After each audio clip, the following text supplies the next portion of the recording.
ಯಾವ ಹೂವು ಯಾರ ಮುಡಿಗೋ ಭಾಗ 142. ಕತೆ ಇನ್ನು ಮುಗಿದಿರಲಿಲ್ಲ. ಮುಂದುವರಿಸಿದ ರುದ್ರ, ನಾನು ಅಲ್ಲಿಂದ ಬಂದವನು ಕಾಳನಿಗೆ ಫೋನ್ ಮಾಡಿ, ಆ ವ್ಯಕ್ತಿನ ಯಾರು ಅಷ್ಟು ಭೀಕರವಾಗಿ ಕತ್ತರಿಸಿತ್ತು, ಅವನು ಸತ್ತಿದ್ದ ತಾನೆ ಎಂದಾಗ ಅವನು, ನೀನು ದುಡ್ಡಿಗೋಸ್ಕರ ಕೊಲೆ ಮಾಡ್ತೀಯ, ಆದ್ರೆ ನಾವು ನಮ್ಮ ಬಾಸ್ ತೃಪ್ತಿಗೋಸ್ಕರ ಮಾಡ್ತೀವಿ. ಅದಕ್ಕೆ ನಾನು ಮತ್ತೆ ಹೋಗಿ ಅವನ ದೇಹನ ಆ ಸ್ಥಿತಿಗೆ ತಂದದ್ದು. ನೋಡು, ನಿನ್ನ ಕೆಲಸ ಎಷ್ಟಿದೆ ಅಷ್ಟು ಮಾತ್ರ ಮಾಡ್ಬೇಕು, ಮಾತಾಡ್ಬೇಕು. ಜಾಸ್ತಿ ಎಗರಾಡಿದ್ರೆ ನಿನ್ನನ್ನು ಕೂಡ ಅದೇ ಸ್ಥಿತಿಗೆ ತರ್ತೀನಿ. ನಲ್ಲಿ ಸತ್ತ ವ್ಯಕ್ತಿಯ ಮನೇಲಿ ಕೆಲಸ ಮಾಡ್ತಿದ್ದ ಹುಡುಗಿ ಕೊಲೆಗಾರನ ನೋಡಿದೀನಿ, ಮತ್ತೆ ನೋಡಿದ್ರೆ ಗುರುತು ಹಿಡಿತೀನಿ ಅಂತ ಹೇಳಿಕೆ ಕೊಟ್ಟಿದ್ದಾಳಂತೆ. ಊರ್ ಬಿಟ್ಟು ಹೋಗಿ ತಲೆ ಮರೆಸ್ಕೋ, ಮೊದಲು ಬಂದಿರೋ ಗಂಡಾಂತರದಿಂದ ತಪ್ಪಿಸ್ಕೋ, ಆಮೇಲೆ ನನ್ನನ್ನ ಪ್ರಶ್ನೆ ಮಾಡುವೆ ಅಂತೆ ಎಂದ. ಆ ಕೊಲೆಯನ್ನು ಭೈರವನ ಮೇಲೆ ಹಾಕಿದ್ರು. ಭೈರವ ಅಂದ್ರೆ ಯಾರು ಅಂತ ನನ್ಗೆ ಈಗಲೂ ಗೊತ್ತಿಲ್ಲ. ನನ್ಗೆ ಮೊದಲ ಬಾರಿಗೆ ಭಯ ಶುರುವಾಯ್ತು. ಮಾವನ ಫೋನ್ ಸ್ವಿಚ್ ಆಫ್ ಮಾಡಿದ. ಸಾಕ್ಷಿ ಹೇಳ್ತೀನಿ ಅಂದ ಆ ಹುಡುಗಿ ಅಂದ್ರೆ ಸೀತಾನ ನಾನು ಬೆಂಬಿಡದೆ ಹಿಂಬಾಲಿಸಿದೆ. ಕೊನೆಗೂ ಅವಳು ನನ್ನ ಕೈಗೆ ಸಿಕ್ಕಾಕೊಂಡ್ಲು. ಮೊದ್ಲು ಏನ್ ಮಾಡ್ಬೇಕು ಅಂತ ನಿರ್ಧಾರ ಮಾಡಿದ ಹಾಗೆ ಅವಳ ಕೊರಳಿಗೆ ತಾಳಿ ಕಟ್ಟಿ ಅವಳನ್ನ ಎಳ್ಕೊಂಡು ನಾನಿದ್ದ ಪಾಳು ಮನೆಗೆ ಕರ್ಕೊಂಡು ಬಂದು ದಿನ ಚಿತ್ರಹಿಂಸೆ ಕೊಡ್ತಿದ್ದೆ. ಕಾಳ ಆ ವ್ಯಕ್ತಿನ ಅಷ್ಟು ಕ್ರೂರವಾಗಿ ಕತ್ತರಿಸಿದ್ದನ್ನು ನೋಡಿದ್ಮೇಲೆ ಕೊಲೆ ಮಾಡೋ ಮನಸ್ಸು ಬರಲಿಲ್ಲ. ಮಾಡೋಕೆ ಬೇರೆ ಕೆಲ್ಸಾನೂ ಇರ್ಲಿಲ್ಲ. 1 ತಿಂಗಳು ಕಳೀತು. ಇದ್ದ ದುಡ್ಡು ಕರಗ್ತಾ ಹೋಯ್ತು. ಊರಿಗೆ ವಾಪಸ್ ಹೋಗೋದು ಬಿಟ್ರೆ ನನ್ಗೆ ಬೇರೆ ಯಾವ ದಾರಿನೂ ಇರಲಿಲ್ಲ. ಸೀತಾನ ಕರ್ಕೊಂಡು ಊರಿಗೆ ಬಂದೆ. ನಾನು ಮದುವೆಯಾಗಿ ಹೆಂಡತಿ ಬಂದಿದ್ದನ್ನ ನೋಡಿ ನನ್ನ ತಂದೆ ತಾಯಿ ಸಂತೋಷ ಪಟ್ರು. ನನ್ನ ತಾಯಿಯ ಬಳಿ ಸೀತಾ ನಾನು ಅವಳನ್ನ ಬಲವಂತವಾಗಿ ಮದುವೆ ಮಾಡ್ಕೊಂಡ ವಿಚಾರ ತಿಂಗಳಿಂದ ಅವಳು ತನ್ನ ತಾಯಿ ಜೊತೆ ಮಾತಾಡಿಲ್ಲ. ಅವರು ಗಾಬರಿಯಾಗಿರ್ತಾರೆ ಅಂತೆಲ್ಲ ಹೇಳಿ ತವರು ಮನೆಗೆ ಹೋಗ್ಬೇಕು ಅಂತ ಅತ್ತು ಕರೆದು ಹಠ ಮಾಡಿದ್ಲು. ನನ್ನ ತಾಯಿಯ ಬಲವಂತಕ್ಕೆ ಬೇರೆ ದಾರಿ ಇಲ್ಲದೆ ನಾನು ಅವಳನ್ನ ಕರೆದುಕೊಂಡು ಅವಳ ತವರು ಮನೆಗೆ ಹೋದೆ. ಅವಳ ತಾಯಿ ಲಕ್ಷ್ಮಮ್ಮ ಸೀತಾಳಿಗೆ ಹೊಡೆದು ನನ್ನನ್ನು ಬೈದ ನಂತರ ಮಗಳ ಮೇಲಿನ ಪ್ರೀತಿಗೆ ಸುಮ್ಮನಾದರು. ಏನು ಗೊತ್ತಿಲ್ಲದ ಲಕ್ಷ್ಮಮ್ಮ ಕಾಲಕ್ರಮೇಣ ನನ್ನ ಅಳಿಯ ಅಂತ ಒಪ್ಕೊಂಡು, ಆದ್ರೆ ನನಗೆ ಸೀತಾಳ ಮೇಲಿನ ಕೋಪ ಕಮ್ಮಿಯಾಗಿರ್ಲಿಲ್ಲ. ನಮ್ಮ ಮದುವೆಯಾಗಿ 2 ತಿಂಗಳು ಕಳೆಯಿತು. ಸೀತಾ ಗರ್ಭಿಣಿಯಾಗಿದ್ಲು. ಆದ್ರೂ ನಾನು ಅವಳಿಗೆ ಹಿಂಸೆ ಕೊಡೋದನ್ನ ಬಿಡಲಿಲ್ಲ. ಮೊದಲೆಲ್ಲ ನಾನು ಕುಡಿದು ಬಂದು ಅವಳಿಗೆ ಹಿಂಸೆ ಕೊಡೋದು ನನ್ನ ತಂದೆ ತಾಯಿಗೆ ಗೊತ್ತಿರಲಿಲ್ಲ. ಆ ವಿಷಯ ಗೊತ್ತಾದ ನಂತರ ಅವರು ಸೀತಾಳನ್ನು ಗರ್ಭಿಣಿ ಅನ್ನೋ ನೆಪದಲ್ಲಿ ಅವಳ ತವರು ಮನೆಗೆ ಕಳಿಸಿದರು. ಆಗ ಸೀತಾಳಿಗೆ 5 ತಿಂಗಳು. ಆದರೆ ನಾನು ಮಾತ್ರ ಅಲ್ಲೂ ಹೋಗಿ ಅವಳಿಗೆ ಹಿಂಸೆ ಕೊಡುತ್ತಿದ್ದೆ. ಅದು ಲಕ್ಷ್ಮಮ್ಮನಿಗೂ ಗೊತ್ತಾಯಿತು. ನಂತರ ನಡೆದ ಮುಂದಿನ ಕತೆ ಈಗಾಗಲೇ ನಿಮಗೆ ಹೇಳಿದ್ದೀನಿ. ಪ್ರೀತಮ್ ಸರ್, ತುಂಬ ಸಲ ನಿಮ್ಮ ಕೈಯಲ್ಲಿ ಸಿಕ್ಕಿ ಹಾಕ್ಕೊಂಡಿದ್ದೆ. ತುಂಬ ಹೊಡೆದಿದ್ರಿ, ಬುದ್ಧಿ ಹೇಳಿದ್ರಿ, ಆದರೆ ನಾನು ಬಗ್ಗಲೇ ಇಲ್ಲ. ತಪ್ಪು ಮಾಡಿದ್ದೀನಿ ಅನ್ನೋದಕ್ಕೆ ಯಾವ ಸಾಕ್ಷಿ ಇಲ್ಲದೆ 2 ಸಲ ನನ್ನನ್ನು ಬಿಟ್ಟು ಕಳಿಸಿದ್ರಿ. ಆದರೆ ಕೊನೆ ಸಾರಿ ಅಂದರೆ 4ನೇ ಕೊಲೆ ಮಾಡಿದಾಗ ನನ್ನ ಮುಖ ನೋಡಿದ್ದು ಆ ಮನೆಯಲ್ಲಿ ಕೆಲಸ ಮಾಡ್ತಿದ್ದ ಸೀತಾ, ಅಂದರೆ ಈಗ ನನ್ನ ಹೆಂಡತಿ. ಆದರೆ ನಾನು ಅವಳಿಗೆ ಸಾಕ್ಷಿ ಹೇಳೋ ಅವಕಾಶ ಕೊಡಲಿಲ್ಲ. ಸರ್, ನನ್ನ ಜೀವನದಲ್ಲಿ ನಡೆದಿತ್ತು ಎಂದು ತನ್ನ ಕತೆ ಹೇಳಿ ಮುಗಿಸಿದ. ಪ್ರೀತಮ್, ಸರಿ ರುದ್ರ, ಮತ್ತೆ ನಿನಗೆ ಫೋನ್ ಮಾಡ್ತೀನಿ ಎಂದು ಹೇಳಿ ಕಾಲ್ ಕಟ್ ಮಾಡಿದ. ಪ್ರೀತಮ್, ಸರ್, ರುದ್ರ ಹೇಳೋದನ್ನ ಕೇಳಿದ್ರೆ ಅವನನ್ನ ಅವನ ಹೆಂಡತಿ ಬಿಟ್ರೆ ಯಾರೂ ನೋಡಿಲ್ಲ. ಒಂದೇ ಒಂದು ಸಲ ಭೈರವನ ಮಗ ಜಗನ್ ನೋಡಿದ್ದಾನೆ ಅಷ್ಟೇ. ಪ್ರಾಣಿಗಳು ಅಂತ ಸಾಕ್ಷಿ ಸಿಕ್ಕಿರೋದ್ರಿಂದ ರುದ್ರನ ಹೆಸರು ಇದರಲ್ಲಿ ಬರೋದು ಬೇಡ ಅಂದ್ರೆ ಜಗನ್ ಸುಮ್ಮನಾಗ್ತಾನೆ. ಇನ್ನು ರುದ್ರನ ಹೆಂಡತಿ ಸೀತಾ, ಅವಳು ಕೂಡ ತನ್ನ ಗಂಡನ ವಿರುದ್ಧ ಸಾಕ್ಷಿ ಹೇಳೋಕೆ ಬರಲ್ಲ.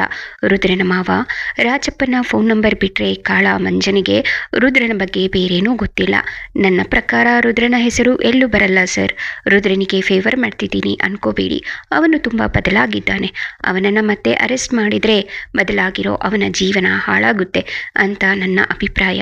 ದೊಡ್ಡ ಮನುಷ್ಯರು ರುದ್ರನಂಥ ವ್ಯಕ್ತಿಗಳನ್ನು ಉಪಯೋಗಿಸ್ಕೊಂಡು ಅವ್ರ ಹತ್ರ ಅಪರಾಧ ಮಾಡಿಸ್ತಾರೆ. ನಾವು ಅವರನ್ನು ಹಿಡಿದು ಜೈಲಿಗೆ ಹಾಕಿ ಶಿಕ್ಷೆನೂ ಕೊಡ್ತೀವಿ. ಆದರೆ ಪ್ರಭಾವಿ ವ್ಯಕ್ತಿಗಳು ಹೊರಗೆ ಇರ್ತಾರೆ. ಮತ್ತೆ ರುದ್ರನಂಥ ಇನ್ಯಾರನ್ನು ತಮ್ಮ ಕೆಲಸಕ್ಕೆ ಉಪಯೋಗಿಸ್ಕೊಂಡು ಅಪರಾಧ ಮಾಡಿಸ್ತಾರೆ.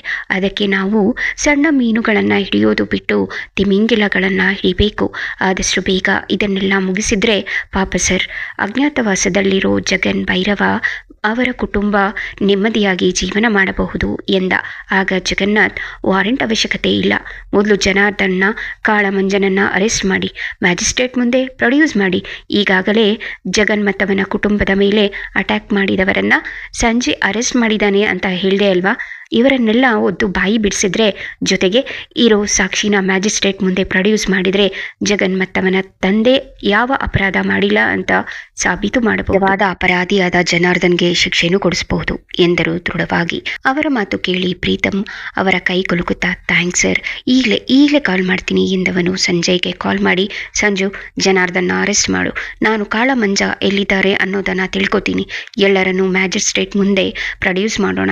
ಜಗನ್ನಾಥ್ ಸರ್ ಹೇಳಿದ್ದಾರೆ, ನಾನು ಈಗಲೇ ಸ್ಟೇಷನ್ ಹತ್ರ ಬರ್ತೀನಿ ಎಂದು ಕಾಲ್ ಕಟ್ ಮಾಡಿದವನು, ಸರ್ ನಾನಿನ್ನೂ ಬರ್ತೀನಿ, ಏನಾಯ್ತು ಅನ್ನೋದನ್ನ ನಿಮಗೆ ಕಾಲ್ ಮಾಡಿ ತಿಳಿಸ್ತೀನಿ ಎಂದವನು ಅಲ್ಲಿಂದ ಹೊರಟ.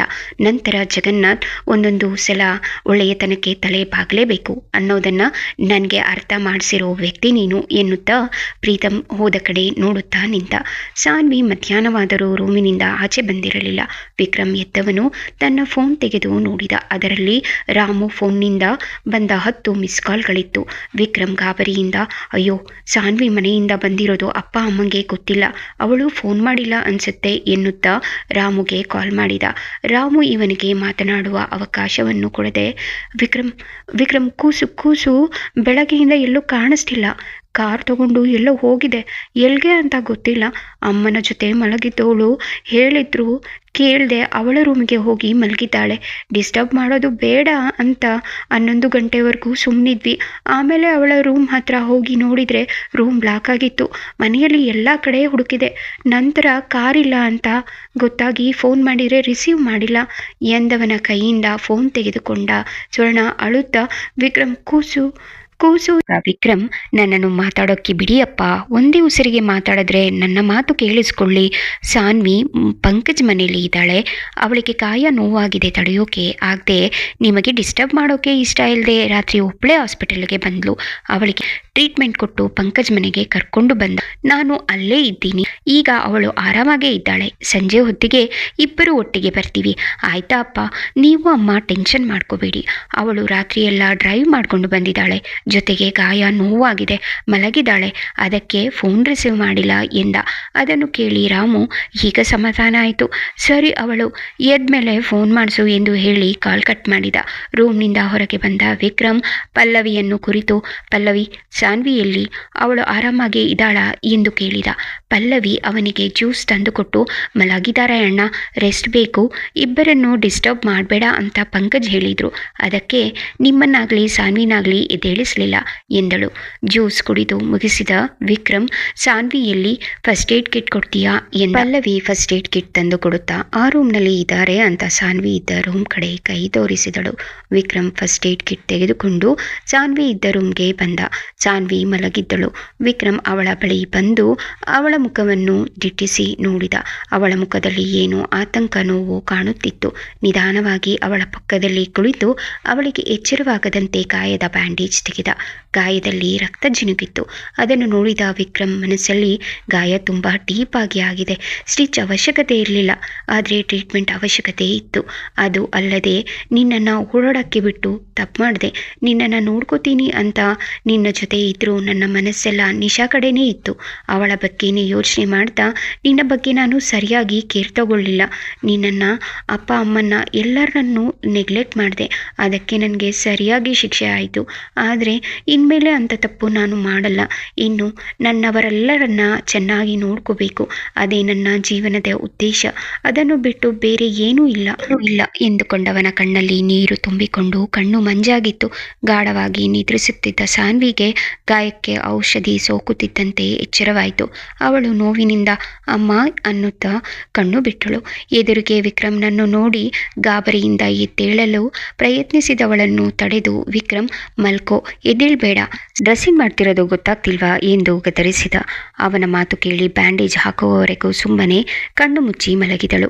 ಡ್ರೆಸ್ಸಿಂಗ್ ಮಾಡಿದ ನಂತರ ಇಂಜೆಕ್ಷನ್ ಹಾಕಿದ ವಿಕ್ರಮ್, ಸಾನ್ವಿ, ಸ್ವಲ್ಪ ಹೊತ್ತು ರೆಸ್ಟ್ ಮಾಡು, ಮನೆಗೆ ಹೊರಡೋಣ, ಅಪ್ಪ ಕಾಲ್ ಮಾಡಿದ್ರು, ಅವರಿಬ್ಬರು ಗಾಬರಿಯಾಗಿದ್ದಾರೆ, ಫೋನ್ ಆದರೂ ಮಾಡಬೇಕು, ಇಲ್ಲ ಕಾಲ್ನಾದರೂ ರಿಸೀವ್ ಮಾಡಬೇಕು ಅಲ್ವಾ, ಅಷ್ಟು ಗೊತ್ತಾಗಲ್ವಾ ಎಂದಿದ್ದಕ್ಕೆ ಸಾನ್ವಿ ತನ್ನ ಫೋನ್ ತೆಗೆದು ಚೆಕ್ ಮಾಡಿ, ಫೋನ್ ಸೈಲೆಂಟ್ ಮೋಡ್ನಲ್ಲಿದೆ, ಯಾವಾಗ ಆಯಿತು ಅಂತ ಗೊತ್ತಿಲ್ಲ ಎಂದಳು.